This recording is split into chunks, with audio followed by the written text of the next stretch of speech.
Middle Atlantic region isn't very big compared to some other areas of the country, but we have more of almost everything here.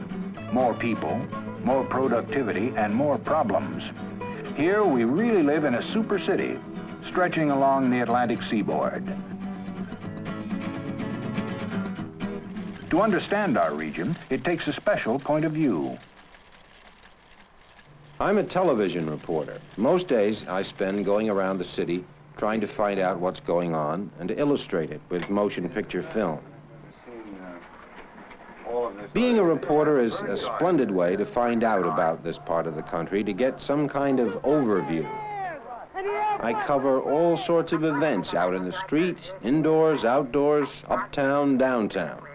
To me, this area of the country is cities. They're all separate, but they all share a lot too, the same way of living, many of the same difficulties. Housing, social welfare, public services like hospitals and garbage collection. The kinds of problems I report about in my work. Despite all the problems of the city, I wouldn't live anywhere else because there's a variety and excitement I don't think I could find someplace else. Some of the excitement in our region comes from the feeling that everything is on the move. We've developed a transportation network that can move people and goods wherever they need to go. I would say that this really is a transportation capital of the country on the eastern seaboard. As an independent trucker, having a fleet of 4 tractors and 8 trailers, we pick up the raw materials and deliver them to the manufacturer, and trucking brings and takes just about every commodity that we use, from clothing to food to lotions or pharmaceuticals or medicine. It has to be brought somewhere or somehow by a truck. Being a black man, the doors are not open to us as commonly as they are to the other whites who have trucks as I do. The name of the game in the trucking business is dependability, courtesy, and proving to your customer that you can be on time.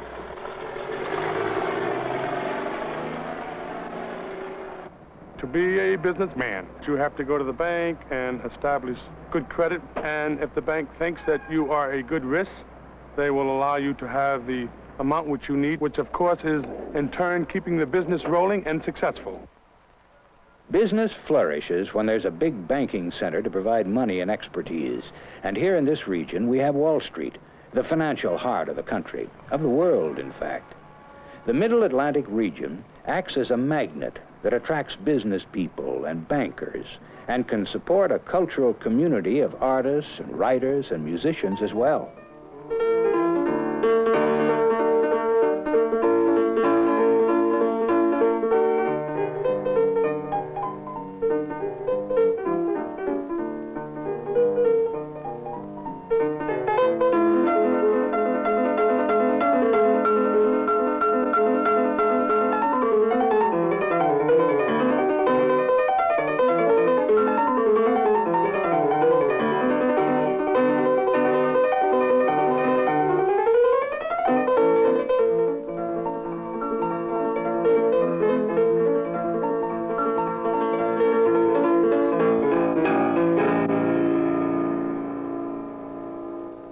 I'm a concert pianist.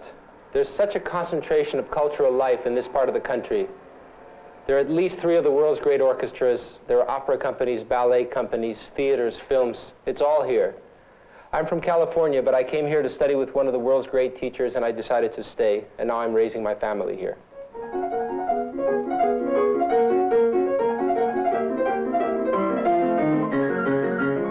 I love the walks down the broad avenues. I love to look at the shops. Look at the galleries. There are, who knows, 20, 25 plays to be seen that night, or 8 concerts to go to, or endless movies. That's a pretty exciting thing to me. And living 5 minutes from Carnegie Hall or Fisher Hall in New York puts it all there within the easiest reach. New York is special. It really offers everything to the artist. It can't help but stimulate me and my own work. Our area of the country is not only a center for business and the arts, it's a communications center as well. One way the arts and business work together is advertising. I'm primarily a writer. I write magazine ads and television commercials. The Middle Atlantic region does have most of the big advertising agencies and all of our most important clients. It's really a magnet that attracts the kind of people whose special talents help me do my job better. I work with the best art directors, the best photographers, graphic designers, printers, actors. Some people complain that the East dominates the communications business too much, that we're trying to sell, say, a New York look to the rest of the country. But I think we're just trying to sell a product. I would be absolutely miserable moving out of the city. I'm not a commuter. We live on Central Park, and it's like having the biggest backyard in the whole world. I love the dirt. I love the screaming, the yelling, the buses, the fire engines, the ambulances, whatever it is coming down the street. And of course, having a child in the city opens up even more things to you. You end up doing things that you don't do as an adult that are enormous fun. I'm sure a lot of people move out of the city because of their kids. I don't feel that I have to do that. I think that Claudia's going to get kind of life that we have, and more than that I can't offer her. I don't want to change my lifestyle to bring her up. And I must say my experiences have been awfully good in the city. To me, the city is nothing but a jungle, mainly because I do have children, and it's really no place for any child to grow up in. There are a lot of burglaries and addicts in the neighborhood. You can't stop children from finding out about things like this, but you don't have to expose them to it either. If I could get away today or tomorrow, I would move in a hurry. I'm what people call a welfare mother. And a welfare mother is simply a mother who has to go on welfare because she's not able to go out and go to work. Welfare and public assistance is the same thing. They give you money every 2 weeks. The city gets the money from taxpayers' money, as they say it. Being on welfare is really no picnic because they really just give you enough just to pay rent and buy food. It makes me feel very bad to have to go and stand online and feel like you're begging for something, because that's the way welfare makes you feel, like you have to beg them in order to get what you want. I got on public assistance after my husband and I separated. And it was hard to go out, and I worked for a while, but it's very hard to have somebody to take care of a baby and pay rent or whatever. And at that time, you didn't make that much like you do now. When my daughter's old enough to go to school, I'd like to go back to school too. But right now, I feel that my place is here at home with my children, and I couldn't be here without welfare. Life in a city can be hard, but cities offer special opportunities too. In the last century, millions of European immigrants have come to our region looking for a new life, struggling to survive.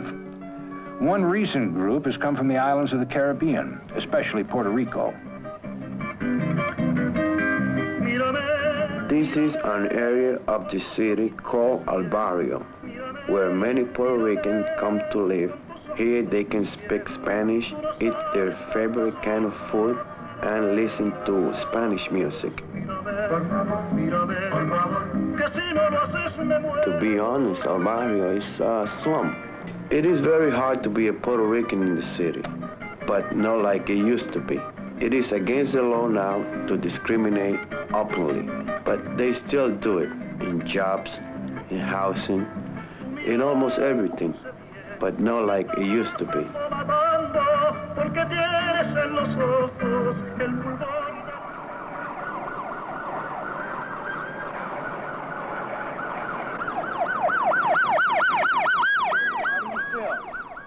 I am an ambulance technician. I go out in the ambulance every day. People call for help.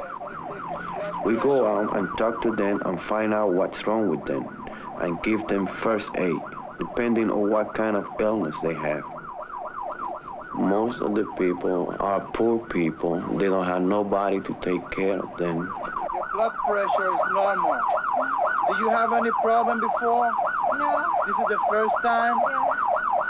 Okay, I'm going to give you some oxygen, okay? We always try to do something for them, to help them, make me feel real good when we can save somebody's life.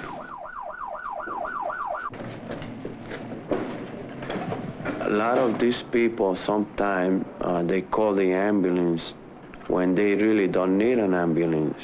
A lot of old people, very lonely, they don't find nobody to talk to because they don't have nobody to go and visit them. Sometimes make me feel real bad that I can't do nothing to help those people. Every day in my job, I see how important healthcare is to the people of the city. It's really a matter of life or death. I can think of anything that is more important. When it comes to sanitation, I feel it's just as important as the police department or the fire department, the water department.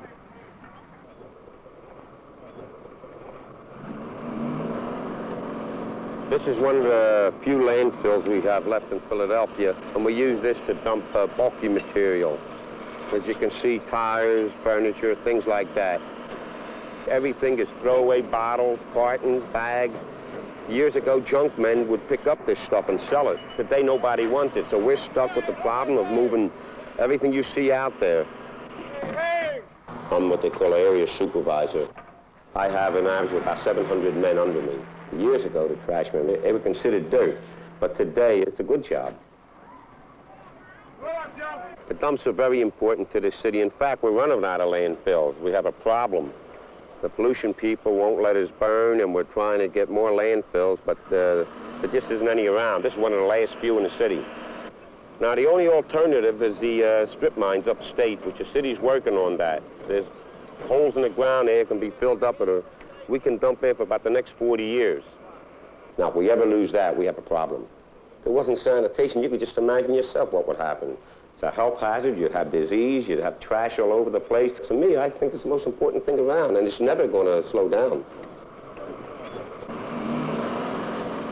In our region, just providing basic services like health care and sanitation can create enormous problems.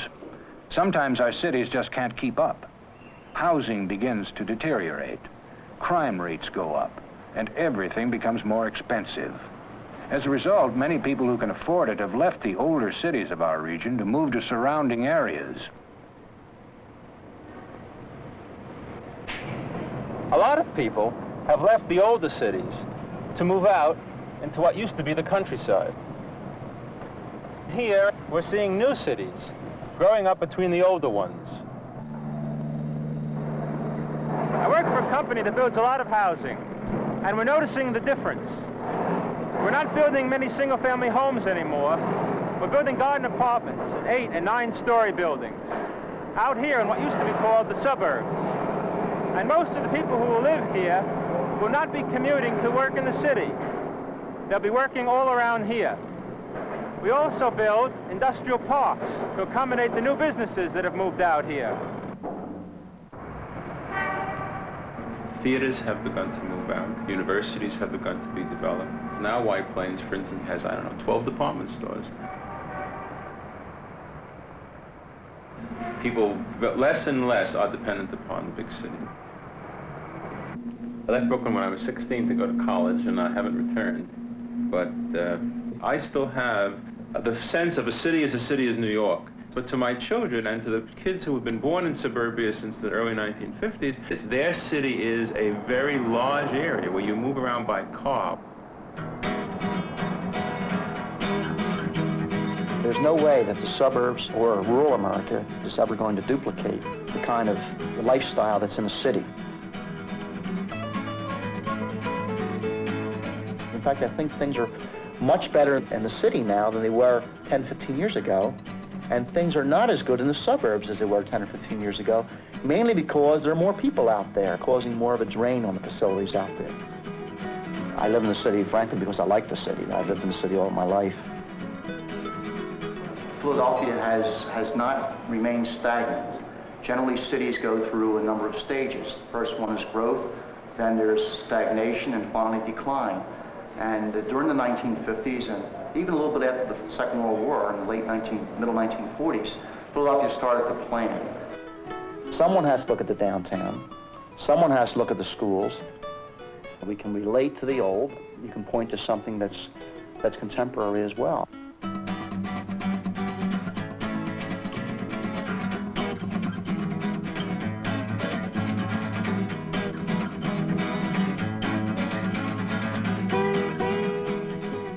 cities of the eastern seaboard virtually extend, from a regional standpoint, up and down the entire East Coast.